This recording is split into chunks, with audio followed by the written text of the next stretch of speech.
the alarm clock rings and Steinberg comes to life and looking around for his shoes, can't find them anywhere. See, knows he has to make these rounds, so off he goes on his scooter and his stocking feet, making the rounds all over the plant. And then while he's gone, then we put his shoes back right in the same spot. Fortunately, this didn't go to the top, and I don't know if you never heard about that, but I was worried sick that I was going to be the one with my throat cut on that. That was the end of my, and when I took that job in manufacturing, and that was a real rewarding job, that M&R job, I really enjoyed it. But I'd always told, they interviewed me and I said, well now, you know, if you're going to ask me to move like every other job I've had, I'm really not interested. And they said, well, don't worry, you'll never move as long as this plant's in operation. Well, I took that job in late '89, wasn't it, Denny, somewhere in there? Yeah. Guess what, '93 we ended it, you know, so, but that's kind of my story, and I really appreciate all these guys coming, because there's some neat memories here, and my exposure to White Farm, which started with Max here, was just unbelievable. I got to see everything. Okay. One more. First of all, I want to say there was no, I repeat what some of these others said, there is no better place to work than Oliver. No place. I tell you. I've saw the other side of the street, and it's just never been the right thing. Now, one little story, when I had this deal with South African, and Les was to go there, we were replacing 2 engineers that were supposed to go. And I told Bob Prunty, that's the way it works. 1 serviceman is worth 2 engineers anytime. I was asked to speak at the ASAE meeting at Iowa City on Oliver White a number of years ago, and I told that story. You know, they never asked me to come back. No, go ahead, John, or you guys said. I just have one quick comment. You were talking about the great fuel economy we got on that 160.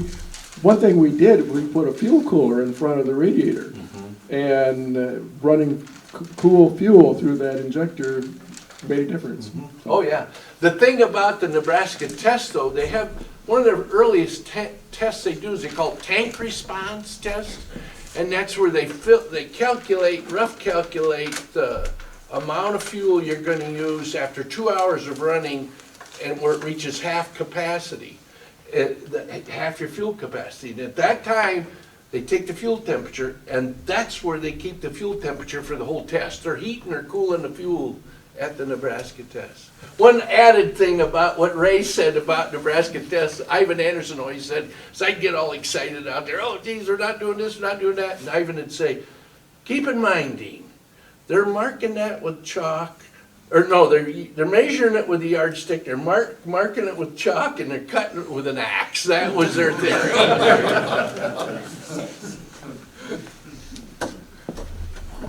Well, I want to say we built 498 Molini engines at Oliver, or White. It was White at the time. And on the assembly line, head of the assembly line was Burlich from Osage. And he had the rates on that engine were to the point where he had a lot of time. And so did the other guys. They never understood that, but anyway, he balanced every piston that went in them 498 engines. I think it was 498. They were stationary engines. And we had made the crankshafts, and assembled them there on the assembly line. And I was kind of in charge of parts and all that kind of stuff. And when they got to the test stand, they were about 10 horsepower more than what they generally were from Minneapolis Moline. And it was really something to brag about. And that was kind of a good thing. And them guys really enjoyed the thing that, hey, we got 10 more horsepower out of that damn engine than anybody else. So. Huh. Well, Yeah, yeah, okay, we got questions here, I'm sorry, we're behind time here, so. That's something. Do you want to ask it? Do you want me to ask it? Go ahead, you ask it. All right, we have some questions that were pre-written beforehand. The first one is, how big of a job was it to change the assembly line over when changing tractor models? Who wants to start? Well, when you went from, to 550s, of course, you had to clean the line off. I do believe that is true. But for the most part, it went right on down the line. The other one went right down the line after it. There wasn't much lag. Because You could have a 1955 and the next one would be a 22. yeah, it was just boom, boom, boom. And the way the wheel was set up, you very seldom missed much. And, you know, you have to realize that everything was timed, and a lot of them guys on the line, they made 10 hours a day and 8. So you have that little slack time in there to make sure that the flow is nice and even. Not very many times in my lifetime there did we shut the line down. There was a few, but I can't say. The one I hated the most was 550, so I can say that, because I tell you, that was an ass buster, I'll tell you. Dick LaCour, he was gonna come, but he was a supervisor on the line, and he said that 1 month, you know, and you guys would probably be all the fans, the month we built, what was it, 1,475 tractors or what? Something like that. Something like that. He said they're pushing that line so hard, they had baskets on the front of the tractors, wired on the front of the tractors, throw parts in, because he didn't have time to get them on while they're going through. Yeah, and you'd probably have to do that down the bullpen. Yeah, And- then they'd be corrected, but Something else that always confused me, and maybe somebody here can answer that question, maybe you can. We get down, I worked in the bullpen quite often, and we get down there, and this tractor was sold to this place, but it was built wrong. We have to put a Category 2 hitch on this and whatever, and sometimes the tractor next to it, you take the parts off of this one and you move it over to this one. Yeah. Now, can you explain that to me? Anybody? I'm not in production. Why can't we just change the serial number on it? You know, we did that at Featherlight. One day, I did costing at Featherlight. And one day, this guy Gary, come to me and he says, there's a marine trailer over here. They want to overhaul it because they can't get money to buy a new one. And so he says, why don't you go out there and look that over, see what it's going to cost to overhaul it. So I go out there and I get down, that's when I could still get down on a creeper. And I get down a creeper and look at it, and oh, that frame is all rusted up and it's been over the hill. And I go back to Gary Craner and I said, Gary, I think build a new one and I think it'd be cheaper than tearing it all down and build a new one and take the serial number off that and put it on.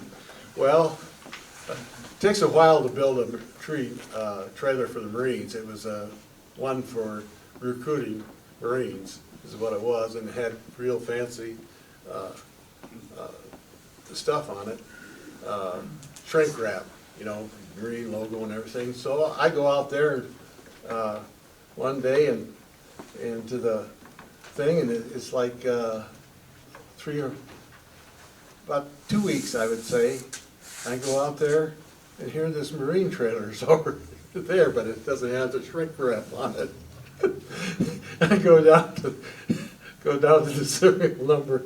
I think that's just what they did. And they charged him anyway, because it was a lot cheaper to do that. But sometimes I wonder if that wouldn't have worked there. What's your next question, McKenna? Was there a tractor model that any of you worked on that you were most impressed by, and could you maybe explain why you were most impressed by it? Ray, Max? I didn't hear what the question was. What was the tractor that most impressed you? A model was the best, 2255 is the best one we ever built. was wanna it, is expand that on what you, that? yeah, go ahead. I think 2255 is the best tractor they ever built. It's got a cat engine in it. And it had, all the problems that we had with the 2150 were fixed by, by design out of it. Had the planetary final drives. And the four, that would be the four-wheel drive version with the front wheel axle assist. That's just my opinion. I'll give you the other side of the story. What's the worst tractor we ever produced? 1855, huh? No, no. It was those with a Hercules engine, Oh, the 2150. 2150 and 2050 tractors. Couldn't keep them cool. The engine was made in Canton, Ohio, and it was made by a division of White. And at that time, they were designing let's say this, White threw away $100 million. And one of the things that was their problems. One was they were building an engine plant in Canton, Ohio. That would be one of the most automated in the world. And they spent $50 million on that plant.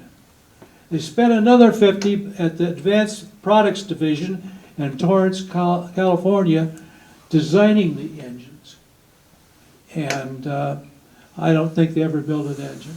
There's one in the we've got a couple prototypes, one in the corporate tractor here in the museum, Yeah. but Yeah, but it wasn't. never went to production. Never was on a line or anything like. In fact, what they did is that eventually it was sold to Perkins. Yeah. Perkins. And they couldn't make it work either. What was the, when the 135 and the 155 came out, Max, what was the dealer sentiment after the experience of the 2150? Not good, was it? But we did have pretty good luck with that engine. Yeah. Okay. I have a somewhat related question since we talked about the 2255. What is the story about the silver painted 2255? Does anyone know about that? What was the question? What's the What story with the silver painted 2255? Well, I can tell you what happened. Okay. He mentioned about, Okay, go. mentioned someone about Noogie Production. You know, he was with General Ford as well. And the Lincoln Continental was a big success when they had a silver gray car. And so he was bound and determined that our tractors should be silver gray, like those Lincolns. Was that Sadler? They took a survey as well as to what was the most popular color that you should have in a tractor. They spent a lot of money on this. And the first color came back Green. was green, and then red. And I think that they had that information, but they still painted them gray. And I might say, I never saw anything rust so fast as the cabs that we got from Crenlow that was built in Rochester, Minnesota. They could be out a year or so if they set out at all. The top roof on that was terrible. Can you guys all hear me when I'm speaking out of the You bet. microphone? Okay. What was your favorite memory or project? And maybe we could start down here. Favorite memory or project? You want to start? Think about it. Okay. Anyone have an answer right now? I think I told mine already. Yeah, I guess if you on- hadn't already shared, maybe if your favorite projects, because I think a lot of conversations are about traveling or projects. I don't know if this is one of my favorite, but it was kind of comical in a way. 4 of us went down to Memphis, Tennessee to work on 20 and 2150s. Tom Murray, John Gruce, and I think a Good. And we had to keep our toolboxes down to 150 pounds. And we went to Waterloo, and we loaded them on the airplane, and there was a snow in the early spring. I can't remember what time it was, I think it was in April. And we were gonna go down there and work on these 21 and 2150s. This dealer down in Memphis, they brought them to fix them, and they painted them, and they sent them back out, and they didn't do any work on them. And these guys were using these four-wheel drives to make, I think, rice, places where they grow rice, and they make the dikes. And they were pretty upset. So I and Tom Murray, John Gruce, we jumped on that airplane, and it was in the spring of the year, and the snow was just going like crazy, and we got in this turboprop airplane, and I never did a lot of flying in my day. We loaded up the toolboxes and whatever, and we're going to Chicago and then to Memphis.